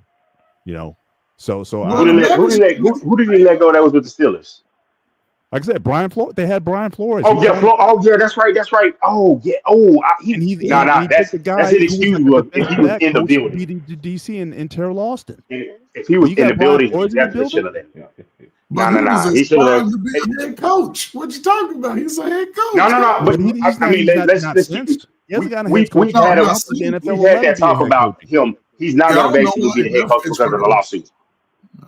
Yeah, it must have been something going on because he left Pittsburgh and went to do the same job at And I think that doing could have it. been the thing too. I think some of these guys, it's like, look, if he's that good, then you could be looking at your replacement. And that's how some of these, just like with quarterbacks and whatnot, coaches think the same way. I don't want to bring in a guy too good because that guy could be replacing me. So I think that could. Mike McCarthy did deal with that. It was real uncomfortable with Dan Quinn. Whenever he lose 2 games, it was like, yeah, Dan Quinn could take over. He was happy when Dan Quinn left, and then the defense went to shit, and then everything was, all the stuff happened. So you got to be careful what you wish for. But I hear you. And my thing is, as much as I don't like the Steelers, I have all the respect in the world for Mike Tomlin, and it's like something's got to give. I think he should be given another year, not just because I don't want to go to like a team like the Giants, but just because he's earned that. But I think they're going to have to do aggressive things. They got out and they made the trade for George Pickens. They need to be aggressive and make a trade like that for a player. I know they did the Metcalf deal, but they have the other deals. They need to take it a step further and go get their quarterback. Right. And my thing is, if you don't want to go that route, I know you might want to cover your ears. But if you don't like the guys in the draft, maybe you go get a guy. You pair a really good offensive coordinator with a Mac Jones, and or one of those other quarterbacks. Because as much as I hate to admit it, I liked him going into the draft, but I was worried about Sam Darnold. He's turning it around, but every now and again it's like Cinderella. He turns into that pumpkin because it turns into midnight. So you just got to be wary of that. But that's an option. I was telling I'll get a young offensive coordinator, somebody hungry, and just do it like that. Get a young guy. I'm with you, Coach Bird. Draft all get a young. Yeah, I mean, some of these a young, innovative mind. But listen, just to show my lack of bias. Just to show my lack of bias once again. Obviously, you got Hall of Fame balloting. Shout out to Hines Ward making the final cut for the Hall of Fame. I don't think it's a Hall of Famer. I just said it. Hines Ward is a dog. But I'm with you. He's in the Hall of the Very Good. He's got 1,000 receptions, 12,000 yards. Not a Hall of Famer, because if who was my man who played for the Panthers, little guy, Steve Smith, all those years. Steve Smith. If he's not in the Hall, then I don't think he's in the Hall of Fame. So, and again, I know that's sacrilege to Pittsburgh because everybody loves him. But I don't think he's Hall. But I will say this: who does shout out? This is the senior list of guys coming out. I wouldn't give a nod, and I'm not hating. All right, Kenny Anderson was good in the '80s. He was a product of the West Coast offense and whatnot. He did go to one Super Bowl, whatnot. If you want to put him in as a senior, okay. Roger Craig, I think probably should be a Hall of Famer. He's one of the first running backs to run and catch for 1,000 yards a season, and the guy who should have been in a long time ago. I'm sorry, L.C. Greenwood. Part of the original Steel Curtain with Joe Green. He should have been the Hall of Fame. By the time he retired, he was the all-time sack leader on the Steelers. He should have been a long time ago. So I hope that LC gets in this year. He's the last piece missing from that 70s team, and he deserves to be in the Hall of Fame. So I am all for him getting in. But Craig was pretty bad when he was a player too. I mean, you talk about LaDainian Tomlinson and some of these multiple players. He might have been the archetype of the catching, receiving running back back in the day. So I think Craig, he's got a strong case to make to get into the Hall of Fame. So I just want to say kudos to those guys. But we spend a good portion of the show certainly on the NFL. Let's move on to the college game a little bit. So I just want to talk about this a little bit. I mean, this has been getting around. So obviously Lane Biggest Kiffin soap opera. The biggest soap is opera. going to LSU, even though he's I'll got take it. Ole Miss ranked 7th in the rankings. So I'll just show that real quick. So you got the Ole Miss ranked 7th, but I guess there was just a lot of turmoil. A lot of teams were going. Actually, and I read in this article, Florida State was going after him. The athletic director at Florida State was going, and if he was able, he was willing to go all in on Kiffin and pay the $72 million because it was $4 million to their current coach, and they had to play another $18 million to their to the assistant coaches. But he was willing to go in if he could have landed. But Kiffin, I don't think he was as up on the job. But you had a lot of schools that were going after him. Nevertheless, they're departing with him. He won't be coaching in, they're in the playoffs. He won't be coaching there. And from what I understand, he's supposed to be taking some of his offensive coaches with him. I know Bill Cowher was pretty upset about this, that here's a guy, you promised to be there for these players and whatnot, but you take, and again, it is a bigger job, no question. LSU versus Ole Miss, no question. But to do that to the players at this point in time, just kind of take the money and run. A lot of folks aren't happy with this move, but Lane has always been strategic in terms of where he goes, and obviously you don't have too many jobs as big as LSU. So, Shawnee, your thoughts on the LSU move? There's been a lot of traffic, obviously, getting Kelly out of there, things with Messi, the governor was getting involved in that. And so, so your thoughts on the Kiffin hiring, the effect on Ole Miss, and what does this do just college football in general? How do you think this affects this playoffs coming up? So start with Shawnee and we'll work our way up. Well, I think Kiffin's basically on the same level as the last coach they had, Brian Kelly. I don't see him as far as that much higher on the coaching poll than Kelly. It's just Kelly was just not the favorite man in Baton Rouge anymore, so he had to go. And with Kiffin, so how he was saying it, okay, so you remember he kept waiting because also it was between LSU and Florida, but he wasn't communicating enough with Florida. Right before the Egg Bowl, reports came out. Florida said, "Man, we moving separate." So they ended talks with him right before the Egg Bowl, and what they were saying was Kiffin was trying to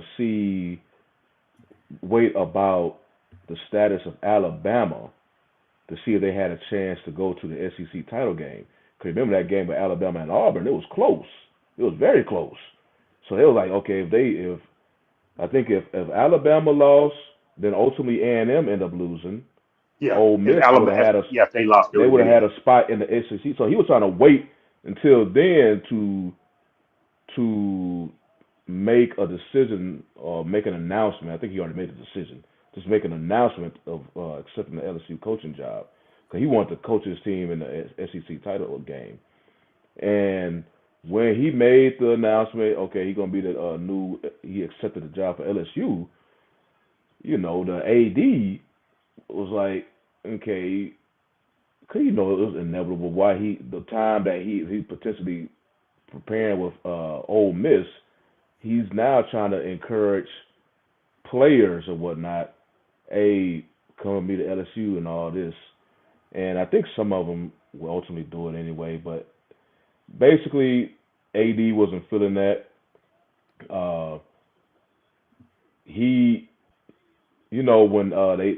When Marty Smith started basically interviewed Kiffin right there on the airport, it looked like damn near the runway almost.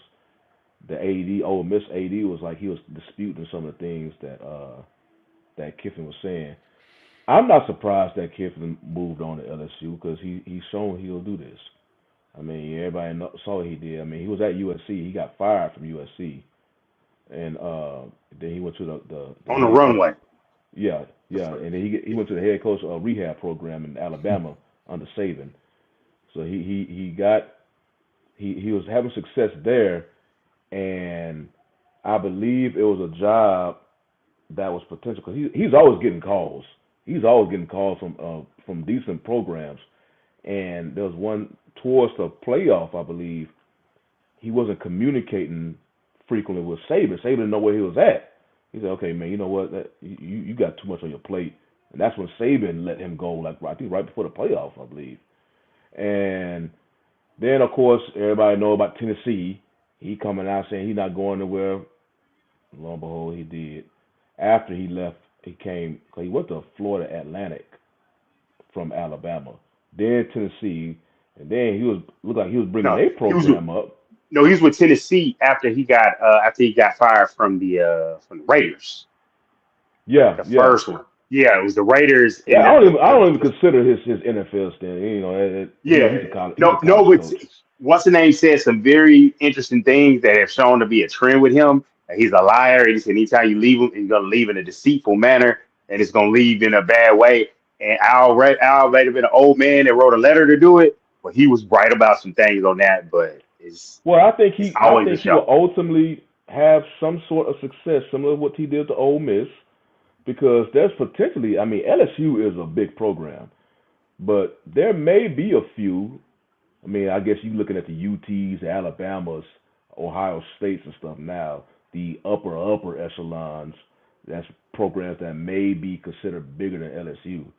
But if there's a bigger program out there and he's bringing LSU program up and all of a sudden they start calling I would not be surprised if he'll leave to do the same thing he did to LSU that he did to Ole Miss.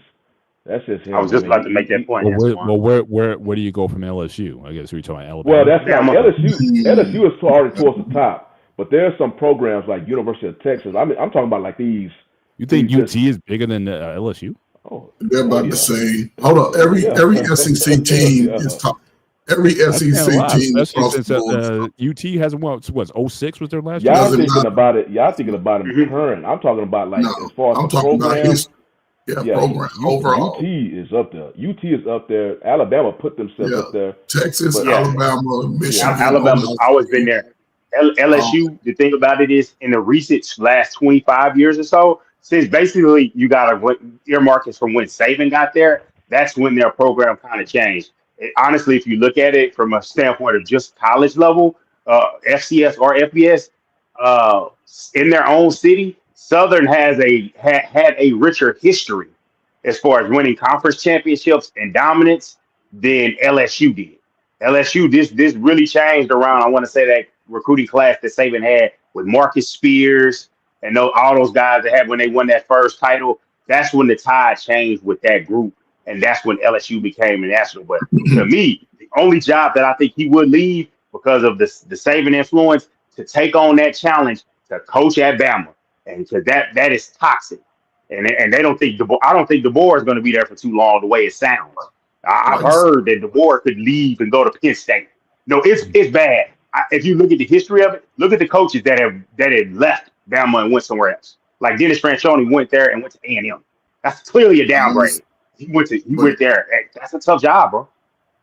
But when you're talking about recruiting the top 300 players, all of those schools, right? It's a tough job. Any school you get in the top 300, 500 players, it's a tough job. But any SEC school, I think what other Power 5 conference that's right there? I know the SEC. Their programs have always been top tier. It don't matter. They all may be a couple of $100,000 difference in their school program is what they have to offer. UK, they used to have. They was so fancy back in the 80s and 90s that they sports program, they Big Two basketball, football, were sort of had their own little city outside the college. Now every school you see it. LSU is of course is a big time job, but going back to Lane Kiffin, right? Look how he can play. Look how he can play the coach's carousel. Look at him, what he's been doing, right? But they keep hiring him. They don't see nothing wrong with it. I saw the interview. He looked like he was looking to see if somebody was coming to knock him upside the head because he was like, "Look, man, I gotta go. I gotta get on this plane," because that's what he called him at. But the fact that he can do that and leave the players, they need to start making the players have a damn portal. Damn it! If you sign a contract, you got to do 80% of your contract, and if you leave, you ain't getting no payout. You just go. But see, that's the problem. They don't have a coaches union. They don't have a coaches union where you're bound to this contract. Hold up, Dante. But the athletic directors at those schools can dictate that. They can dictate. They can, but the way it's the Wild West, how long are you gonna have a job if you'll hold it to that type of standards that you're gonna hold the guy to the contract like this? The coach is gonna be like, I'm not taking the job. And so, but it's always new coaches. It's always coaches. And it's always new coaches. Football, but think about coaching football. You see it with Indiana. You may have years in between. It's only a few coaches that had a consistently 10, 11-year win season. We've seen coaches in recently, last 3 or 4 years, have a 10-1 season 1 year and then not even have a winning season or a top 25 season next 2 years. You see it with Indiana. They could just be a fluke this year, but he got a raise. He got a fat raise, one of the highest paid in the coaches. Now, next year, he can go 7-6. See? Because now with the NIL, it's more parity. And that's what I like about it. It's not going to always be LSU might go 500 next year.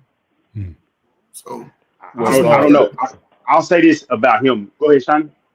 No, you go ahead. Cause mine's just is about the UT, but you go ahead real quick. So what I was gonna say about it is this, and it's been a lot of stuff. I don't know if you guys have heard about the comment where he went up to the guy and told him, "Man, you called me a hoe to my face." It was based off of his comment. A podcaster, one of the guys, a podcaster, or one of the reporters was basically saying, like, Kiffin, he was comparing him. He said, you can't turn a hoe into a housewife. And he was talking about Lane was always going to go to the biggest job. That would, if Ole Miss, when LSU comes to Ole Miss, if they don't play Ludacris's, if they don't play that, the stadium, even though they probably going to get beat by 50, if they don't play that just to after the drum, and if that's not college game day at the stadium there, I don't know what ESPN is doing. But Lane Kiffin, Ole Miss. Ole Miss is going to lose to LSU just because Lane Kiffin was able to get the players and turn Ole Miss. Let's be real about it historically. And as far as rooting for Texas, and hey, man, the SEC is cool. It's the best conference. But some of the big dogs hold up the conference. Ole Miss is a team that has latched on, and I don't know when the last time they played for a conference title. I don't know when the last time, you got to Google it. I don't know if it was Archie Manning, or whatever, but whoever it was, that's a team that hasn't been what the level of LSU is. LSU, from the geographical standpoint, you can ask Black Man, is more NFL players per capita than any other state. It's this small state, and they produce all those guys. You can look at the list of all the guys from Jamar Chase to CeeDee Lamb, all those receivers in that 150-something mile radius. He's going to be, and there's no other big school there in Louisiana that compete with. Texas is at least having to compete with Texas, A&M. Even Big Bad Alabama has to compete with an Auburn, a Georgia, right there in its footprint. Nobody is near them to get recruits. So he's got the natural advantage, and I guess they don't have as many donors at Ole Miss. The $25 million a year for your NIL roster, it's a better job, but the coaching calendar is the big problem. We've got to change the coaching calendar where guys can just leave and leave teams. Go ahead. But Dante, just in reference to the NIL, Mr. Bennett, earlier in the year, right? Wasn't something passed where all schools are getting the same amount of NIL? We spoke about that on the live a few months that everybody was capped at $25 million. We did. Every school's not going to pay the $20 million. Everybody not going to pay up to the $25. Every school doesn't have the money to pay. I'm saying as far as the NIL, there's still going to be tiers. There's going to be levels. But the top five, the Power Five, are all. You said earlier in the year that they have a cap of $25 million for all programs. So a player's only going to get a couple million. And it's going to be, and they're going to run the NIL deals through a clearinghouse. So basically, if you try to give this, defensive tackle that nobody knows, but he's an excellent player. You try to give him $3 million and be like, oh, this is for an NIL deal to come speak at the dealership. They're going to look at that deal and be like, hey, he's actually worth this much. So now we're going to get back to what I like, the brown paper bag season. Okay, your NIL is worth this much. Here goes a brown paper sack, like it's the 80s with the Southwest Conference and the SEC. Yep. I love that stuff. I love that. That's what makes college football great. Especially, my boy Cam Newton gets the 200,000 to go to Auburn, and he was supposed to get 150 to go to Mississippi State. I love this stuff. So it's like I like the fact that Lane Kiffin is good as much as I think he's an upgraded coach because he's a coach that more so fits the culture of LSU. You do realize he's never, besides as a head coach, he's never won a division title. And he's never won a division title, conference title, national title as a head coach. Which is so to me, they're paying a lot of money. That's the biggest enigma to me for a guy who doesn't have a stellar resume, no championships to speak for, but everyone's willing to roll out the red carpet, even to pay. Like I said, FSU was willing to pay $72 million, in buyouts just to get him. But I don't understand necessarily. Like he might be a great recruiter. But honestly, I don't understand, why everyone's rolling out the red carpet for this guy, even to underhanded means, and the guy doesn't have necessarily anything to show for, not at the pro level, not at the college level. So I don't get where that comes from. But let's move on from him. Let's talk about it again. So we got the current top 25. And clearly, Ohio State is at the top. Indiana, certainly they have a chance to go with number one. But I don't know if that matters. I mean, obviously, these guys are going to get into the dance. For me, the question is, how likely is it that Ohio State is going to go back-to-back? And I'm trying to remember. I just off the top of my head, I can't remember a program that's won back-to-back. I mean, maybe go back to Florida with Tim Tebow. Didn't they win back-to-back championships? Yeah. No, that's the back. So that might have been the last team that I recall off the top who's done that. I think Bama's gone back to back. That's possible. Yeah, that's possible. That's possible. Or was it Georgia? It might have been. Yeah, it might have been. It might have been Georgia. But what do you think the prospects of these guys going back to back? They've been pretty much in front all year, and so likelihood that they're running back again. Coach, what are your thoughts on that? Hey, really quick in reference to the, I guess for the championship, Ole Miss is now number 6 as far as the polls is for the BCS Bowl. So I can see Ohio State running it back though, but this game, Indiana ain't gonna be no pushover. Indiana's playing great ball, man, and so again, it's wide open, man, and I can see them run. If they beat Indiana, I can see them running it back. The other teams, they sort of have to play each other out, which can really take a toll. Georgia, any of those top 4, I think it was Ohio State, Indiana, Texas A&M, Georgia, and Alabama. I think my apologies, guys. This actually looks a little bit old because Alabama should have. I think they're currently working 9th at this point, 9th or 10th. So my apologies for having wrong. This one prior to last week. So. My bad on that. Yeah, and they dropped us and they lost. I can see any of those 5 winning it though, but I can see Ohio State running it back because they playing good ball. Gotcha. Shawnee, your thoughts? Ohio going back to back? If we're doing that, I still probably take the field if it's going back to back. That's a pretty hard task. I mean, they quite capable of it, but I still take the field. It really depends on the draw. After we'll see that Sunday evening. Yeah, the final playoff bracket. I think it's like it was last year. I think it's like they don't make us wait now. It's like the afternoon, I believe. Yeah, the show was last year. They let it marinate a little bit. But I probably still take the field before I give them the back to back. But I was debating somebody online about. Cause I mean, especially since they stretched this playoff to 12 teams now, it's going to be. It's like usually like 6 teams, college teams that can really compete amongst each other, and then maybe out the other 6, one can maybe can beat them one game, and then it will kind of turn the tables the next game versus another elite team. But the biggest thing about people saying with this 12-team playoff, because you're going to have these teams that they have no reason to be on the field. They won't be able to compete. And one of them now is the game. I forgot when it's going to happen. It may have to be Saturday. The what's that? American.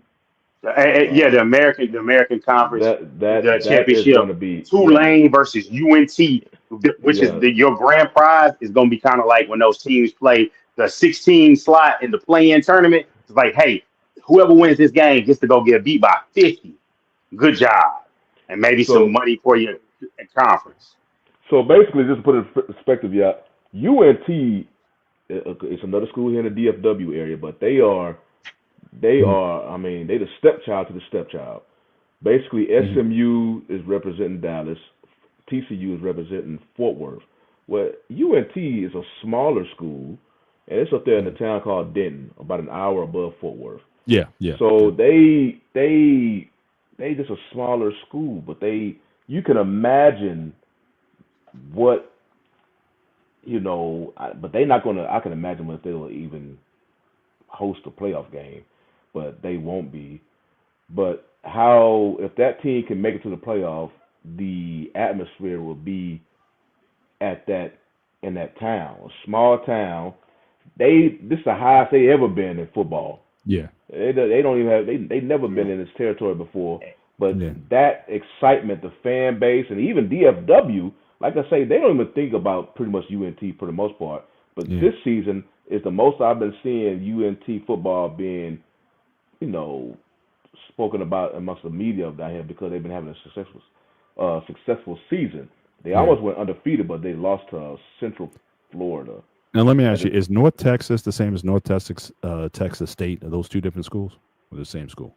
No, you're talking about Texas. It might have been that old name.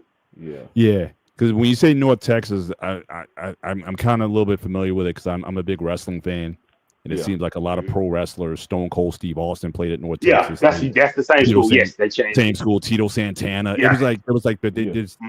One time I saw this picture, and they had all these professional wrestlers all played for North Texas State, and I was like, man, what is the draw? It probably was the old name because I think we still have, unless they change their name too, we still have a Texas State down in San Marcos. And North Texas is up in Denton.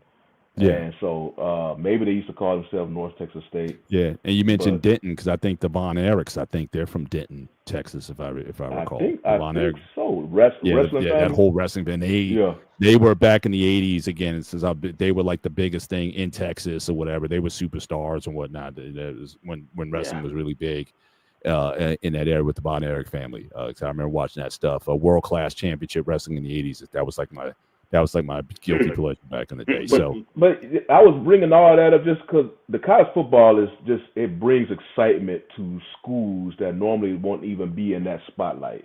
Yes, they will know, unless lightning strikes the same exact spot 50 times for them to beat these teams. Yes, they know most likely UNT versus whatever team they're going to have to go against. It could be an A&M, They gonna get blown off the field. Right. But real quick, I wanted to ask you, Shawnee, about because we were talking about LSU and Texas, right? So again, Texas, 2006 was the last championship there. So what do you think then is the pressure then for them to win? I mean, they haven't really been on that level. I don't think they even reached a semifinal. Okay. Yes. They missed it. They made the semifinal the last 2 years. The last 2 years, obviously, they won't make it this year because they're not going to make the playoffs. But I will say this: Sark has turned the program around. LSU, basically, their last couple of head coaches have all won natties, except for Brian Kelly. So the pressure is there for Sarkisian, especially with the high profile of recruitment of Arch Manning and his development, and basically the preseason expectations versus what this season was. Like most teams, the 9-3 season is like, hey, Al, it wasn't as good as you wanted. But when you were at Texas and it was the way it was supposed to go, and everyone had bought in, it's a lot of pressure, and that's why you saw I know you saw the thing with Desmond Howard and the scuttlebutt about, oh, he's gonna leave, and don't be surprised if the job in Austin comes open. and he shares an agency with Sarkeesian's agent. All under with CAA or whatever. So it's a big job to have, but it's also a lot of stuff because there's a lot of big money donors Right. hovering, floating around, throwing their money around. So it's tough to keep everybody happy. Is why UT is probably the mainstream. Because remember, they the only school that had their own network before they closed it for the SEC. Yeah. The biggest pressure is for their boosters. If anything, I don't know how any other team compare to. That's why I'm not sure. Like I said, if you have a choice as a coach to go to LSU or Texas, I would think I'd want to go to LSU. But you go to LSU's a mess. LSU's a complete mess. The governor getting involved and all this. I'm just saying historically, like over the past, like Shawnee's, it's almost like he putting Texas and LSU on the same level, and certainly, like you said, the last 20 years or so, they haven't been on. The same but y'all level. looking at them. Y'all looking at LSU recently. Texas has a history, and they have money. 20 so years. if you're a coach, if you're a coach of a big name coach, and you come I don't want to say anybody will do that with Nick Saban, but if you're a big name coach and you come to UT, they will literally have the money for you. Just go do whatever the hell you want to do. So why didn't they go after Lane? So especially if Lane is the big prospect. So why haven't they been able to secure? They at the time they cool with Sark. I mean, Sark has been they got Sarkeesian. He elevated, and when he got touched when he touched the hem of Saban's garment, that fixed everything that was wrong with him before. And just like with Lane Kiffin, because I want to say Sark was the replacement for Lane when Lane left. All I know is last year Ohio State was almost willing to fire their coach because he lost to Michigan. That's how crazy it was at Ohio State to win. And that's why you don't let fans run the team. And I'm just saying, but I don't see that coming out of UT saying because they've beaten their rivals. The last 2 years, they're three of their. Well, I don't really count Arkansas, but technically Arkansas is a rival. A.&M's a rival. Oklahoma's a rival. Last 3 years, Sark has beat them. So it's just like you're safe in that point of beating your rival, especially the best thing you can do in a down year is beat your rival last game of the season, like they did with A&M. And if they hadn't lost to Florida, then you're talking about a playoff berth. But they didn't, so he can't lose those type of games. Right, and so I'm with you, Coach. How many years do you give Sark without a championship? 5. He plays out his contract. If he's competing for the championship and the SEC championship every year, he's going to get to play out his contract. Because that's the thing. I'm with you, Coach. Yeah, boosters are big on those rivalry games, and at least make it to a bowl. You don't make it to a bowl 2 years in a row. Like I said, I'm not saying they're not a top 10, but Texas. I don't know if they're top 5 though. Not top 5 is debatable. Texas, yeah. No, it might be 6. They're not good enough. Yeah, they top 10. But I'm saying, they've been in that state for quite a number of years now. So I'm just saying that when is the pressure going to get to a point where when's the focus on the national championship versus beating your rivalry teams? But I think they just have like that because they got the money. They damn near have more money than anybody, so they can afford anybody. If you trying to get into a bidding war with them, you probably will lose. And so that's why their program is up there. They just have the money. We'll see. All right, last block of the night, guys. Switching to the NBA. So we were just talking about this last week, and Dante, you weren't here for this discussion. So we had this breakdown. Now, again, I don't think he's a first ballot Hall of Famer, but he is a Hall of Famer. And why he's not first ballot? Because, again, we talked about this list, and he's either 10 or 11 on this list. I'm not putting him above 6 through 10. I may go 11 because Westbrook hasn't been the same player for several years now. But certainly, we just heard the news yesterday. Last week said, reunited with Clippers. He's arguably the greatest player in Clippers history.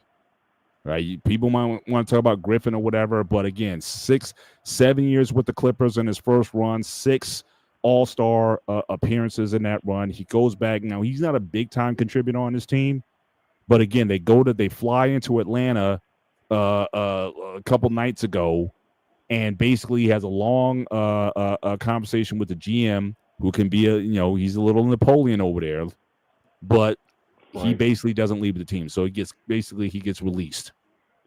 Again, this is supposed to be the greatest player. I mean, obviously, when they open up their new arena or whatever, and they put in the rafters or whatever, he's probably, his name, if he wants to even do it now, will go in the rafters. But even I would say that's not a way to treat a Hall of Famer, most likely a first ballot Hall of Famer. And apparently why he's being released is because he was very critical of the team. I think they're 5-16 at this point. They're not playing well.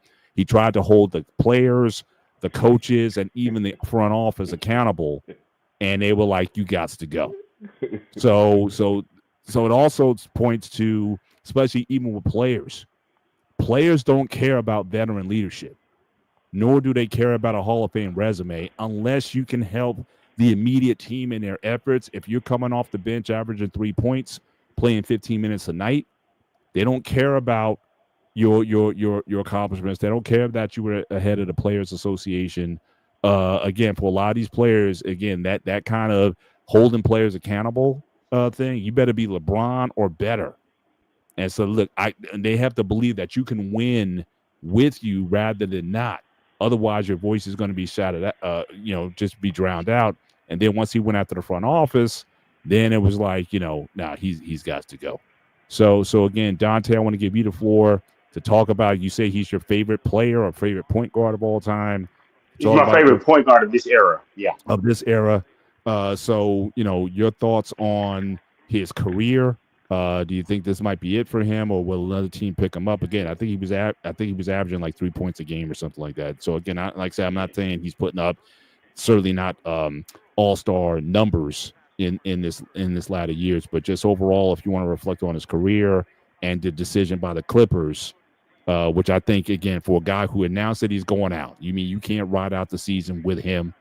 I just think that for you, arguably the greatest player in your history, I don't think that's necessarily the best way to handle the situation. But your thoughts on him, and then we'll share it with the other guys. Okay. I'll say first things first. On this list, I can understand you saying you feel like some of those other guys should be ahead of him. I can respect that. I'm sorry. I love Oscar Robertson, but for making it through the 80s, we need to put top 3 Isaiah Thomas.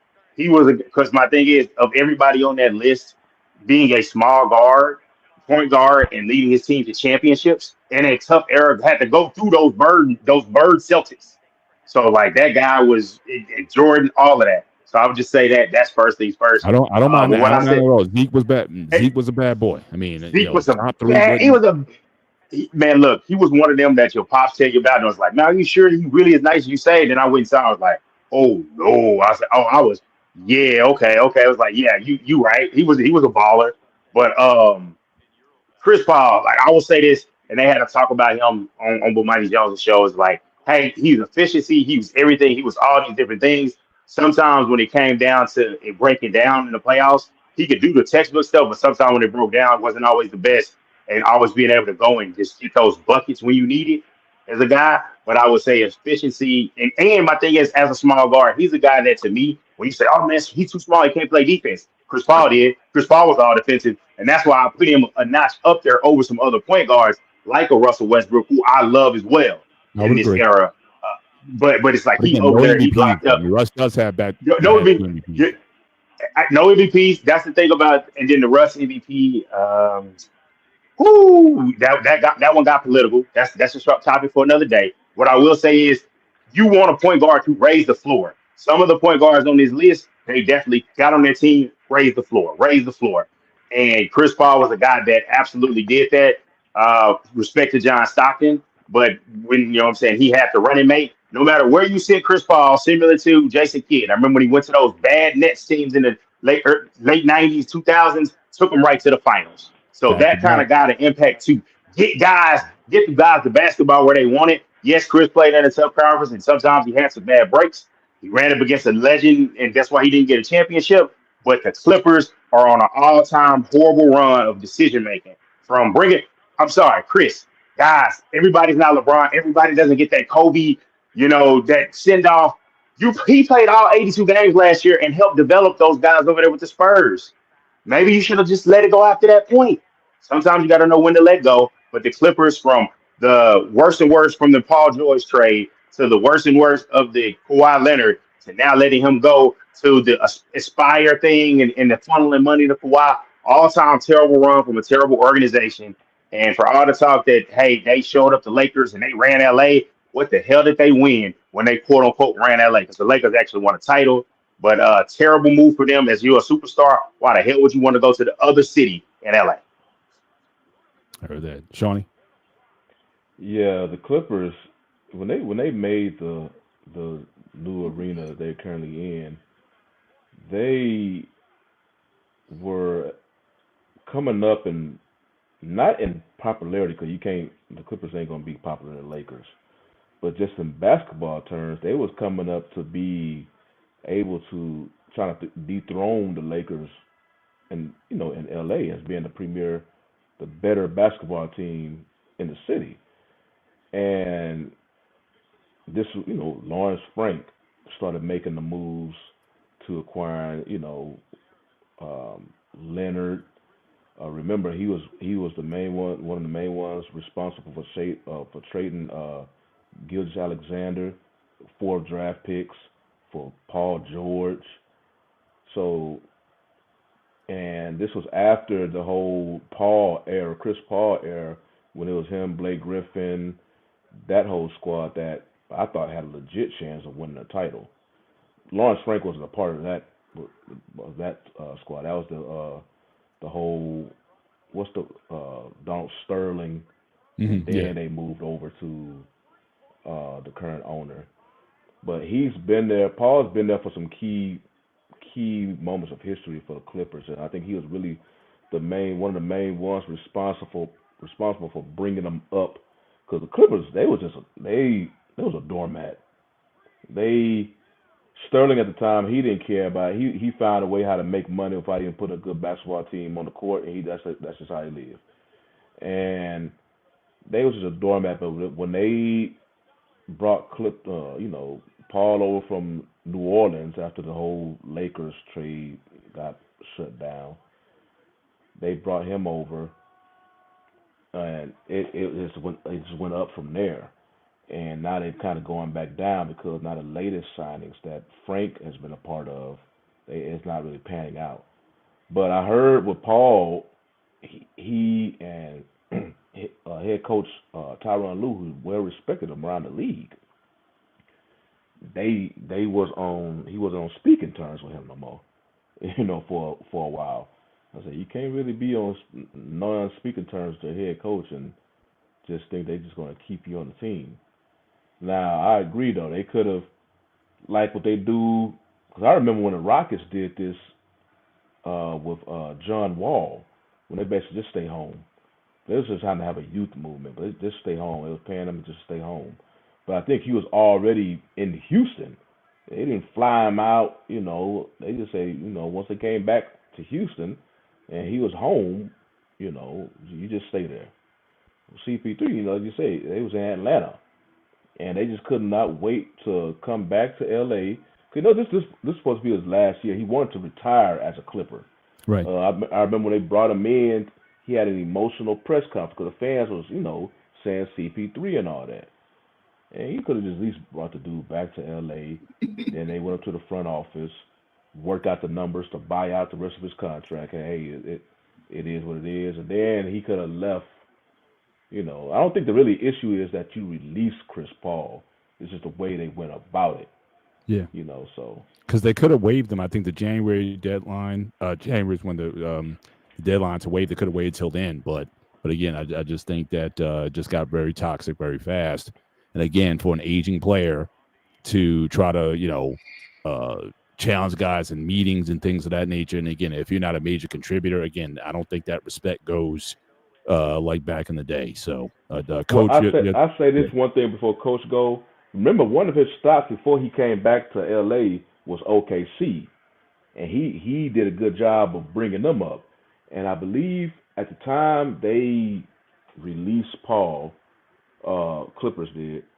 I think Gibbs Alexander did a social media post, almost entertaining the thought of, hey, if he don't know if it can be, if it's possible, but if the front office want to some way bring back Paul to OKC, because he said he really would like to win a ring for CP3.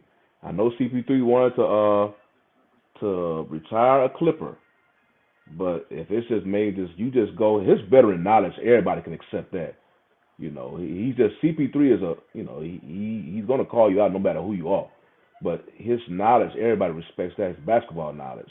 So if he's just gonna be on the end of the bench and just coaching up some of the young dudes on that team, yeah, I think it could be a good thing, and I think they can win for him. Do you think coaching is right in his about that, future? Johnny. Do you think he Hold could on, be hold a on, hold head on, coach? hold time out. Man. Right, Come I'm sorry, on, Coach. I jumped in front of you. My bad. Go ahead, sir. man. What are we doing, man? Time out. Listen, man. The Clippers, they in disarray anyway. They just letting him go. I think somebody go pick him up. He can still be an asset. Maybe not as much playing time, but he can definitely help a young team. He's still one of the best point guards in the league. There's not too many point guards as Chris Paul.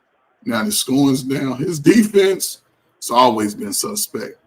He don't have the speed that he once had in offense, but if I was him, I think the Clippers showed poor taste.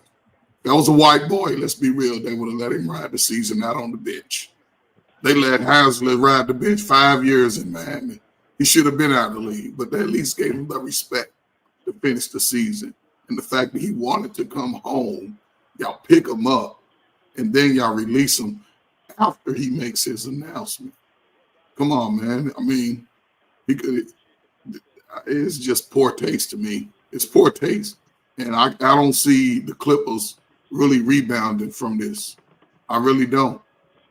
I really don't see them rebounding from it. I think they're going to fall apart even more. They'll probably win 30 games, if that, with Kawhi Leonard playing. But it's poor taste, man, to me. So. Gotcha. We're getting ready. We're getting ready for our final thoughts. I just wanted to kind of repost something. We might have talked about this earlier in the blog. I think I might have forgot. Yeah, we did. Okay, but just to reiterate, certainly for guys who didn't see it, certainly as you came in tonight, if I could share my screen real quick. So again, that Dallas game, Cowboys and Chiefs. Oh, I know what you're talking about. Yeah. So again, this is the most viewed game in NFL history. Beat the last mark by 36%.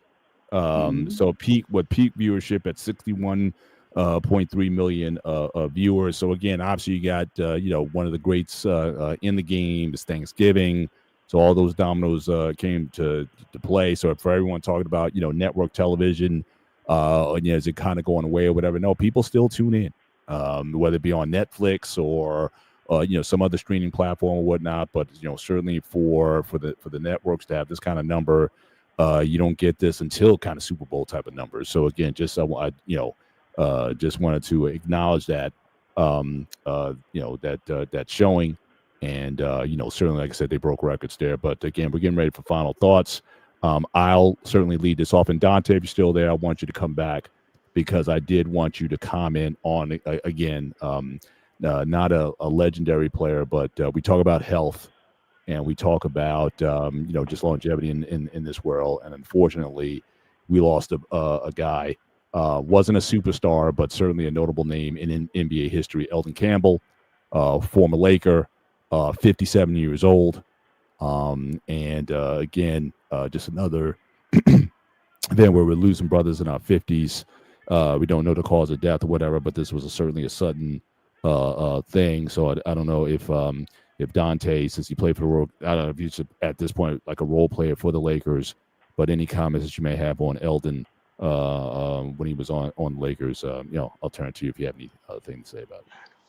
Only thing I say, I was surprised because I was like, man, he played in like the 90s and 2000s. I was just like, that's pretty young, to pass away. So I'm with you. I don't know the cause, but my condolences to his family. It's really young. And I would say I've definitely heard this about the big men in the NBA about having. I don't want to say this was it, but I've heard this that about congestive heart failure and different things when they're bigger bodies, taller guys. I've heard about these things, so I'm hoping that this will cause an awareness. Even though it should have been where the older guys that have stayed in the league, there's enough money that's come through the league to get these guys to health plans, just like the NFL gets with the linemen and has them lose weight after they're done playing, so it's easier in their joints, so they can live a longer life. Hopefully, something like that will happen with the big men of the NBA, because that's truly sad to see that. Yeah, for sure, for sure. Shawnee, any final thoughts on your end? Come back to me. Okay. I Coach, forgot to give this real quick. Oh, yeah.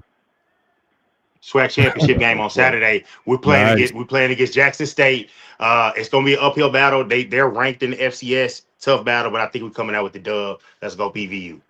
Nice. Well, certainly, definitely, if they do pull it out, definitely hype it up on the next show. We'll certainly give us a spot today. And so, Shawnee, you went to an HBCU also? I went to PV.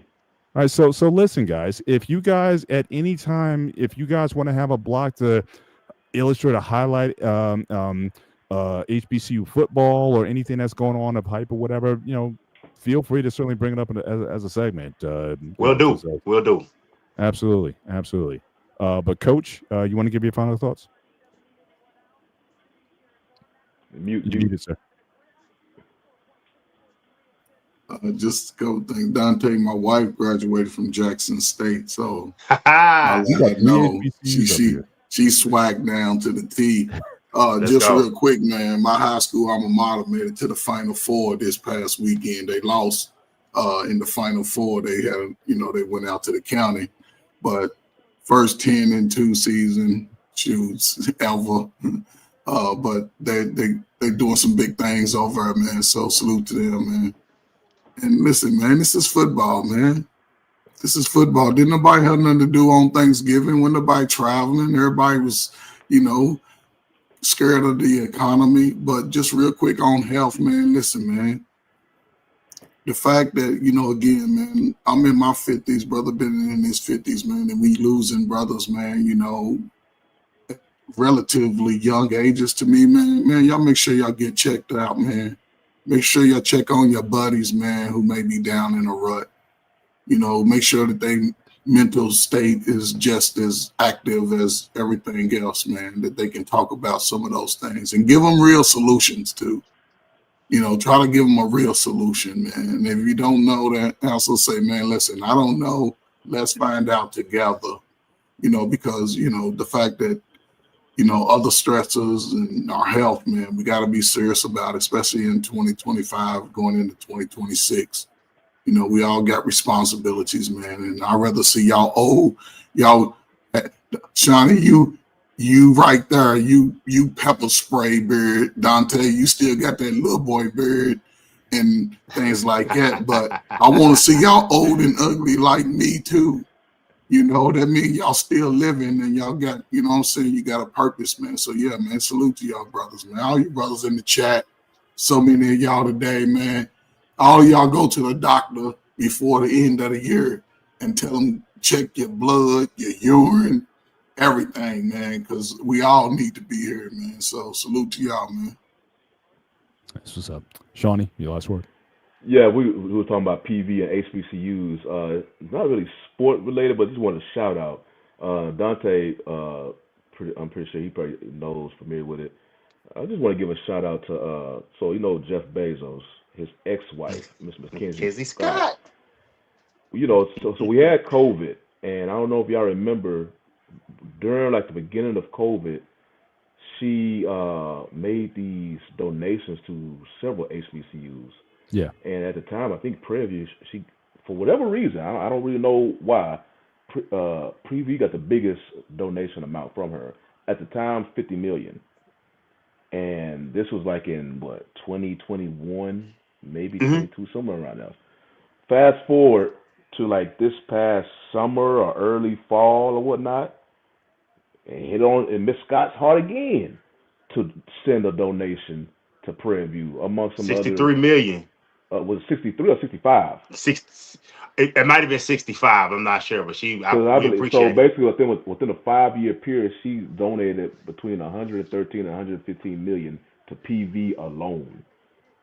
So I was like, man, I don't care. I know it's an HBCU, but I don't know when the last time. I think I've been to campus maybe 5 years ago. I want next time I go to that campus, I want to see a Scott Boulevard, a building named after her.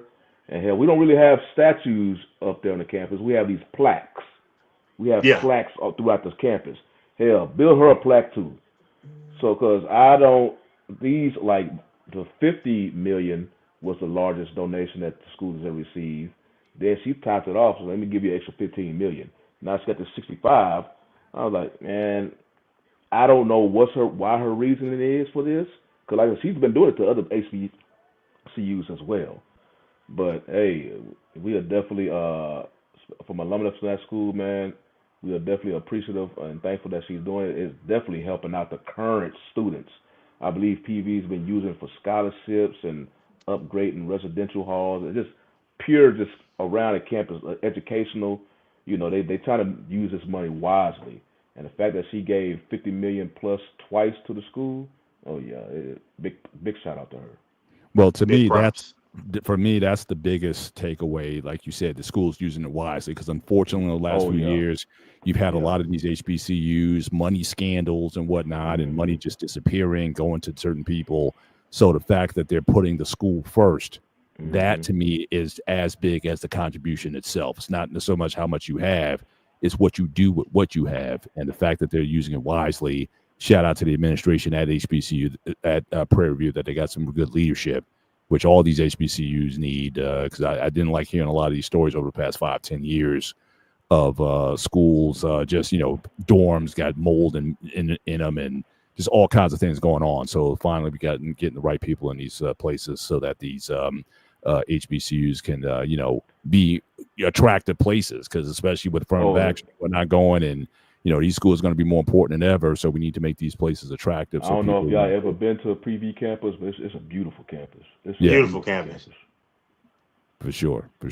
And again, Anton gets the last word. Shout out to Tennessee State, the first HBCU to have a varsity ice hockey team. Hey. So there you go. But we want to thank you guys again. I think this might have been a record-breaking show. I think we might have topped 70 simultaneous views tonight. We really thank you guys for being part of this conversation tonight. Certainly tune in next week as we go into this again. So certainly make sure you hit the like button, certainly as you leave the show, but certainly for myself, Mr. Bennett, for the coach in the building, for Shawnee and Dante. This is the One-on-One Sports Show here on the Black Men Unfiltered Network. You guys take care. God bless. And we will see you next time. Good night.